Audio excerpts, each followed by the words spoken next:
না আঙ্কেল দাদু, আমি একটা বুদ্ধি দেই তোমাকে। যারা টাকা ঠিক মতো দিচ্ছে না না, ওই প্লাম্বার ডেকে না তাদের জলের লাইনটা কেটে দাও। দুদিন জল না পেলেই না ঠিক বাপ বাপ বলে টাকা দেওয়া শুরু করবে।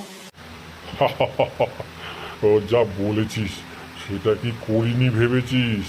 এর আগে একবার সেটা করা হয়েছিল।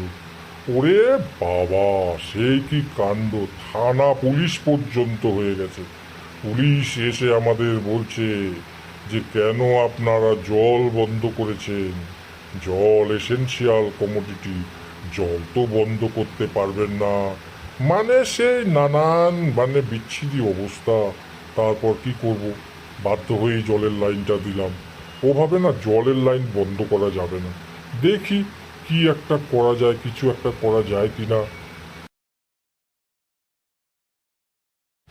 আরও কি ব্যাপার বলতো, কোনো লজ্জার শরম বলতে নেই। টাকা দেয় না, অথচ লিফট ছাড়া ও আপ ডাউন করবেন না ওনারা। মানে এমন একটা হাবভাব, যেন সারা জীবন ছোটোর থেকে লিফটেই চলাফেরা করেছে। ওটা দেখলে না আমার গা পিত্তি আরও জ্বলে যায়।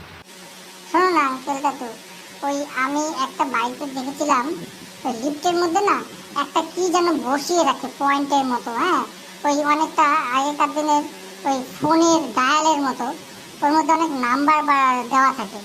ওতে না একটা কোড দিলে যে ওই কোড জানবে সেই একমাত্র লিফটটা চালু করতে পারবে। তো তোমরা সেটা করতে পারো। হ্যাঁ, তাহলে তো সবাই লিফট ইউজ করতে পারবে না। বাহ, এটা তো ভালো বলেছিস তপন।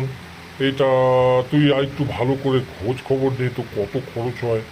আর ঠিক আছে, আমি আমার যে লিফট মেনটেন করে ওদেরকে বলে দেখি। এটা যদি হয় আর অল্প খরচের মধ্যে হয়ে যায়, তাহলে সেটাই করব। খুব ভালো বুদ্ধি দিয়েছিস তখন তুই।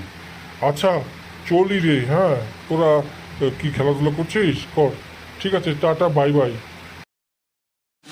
বাই আঙ্কেল দাদু।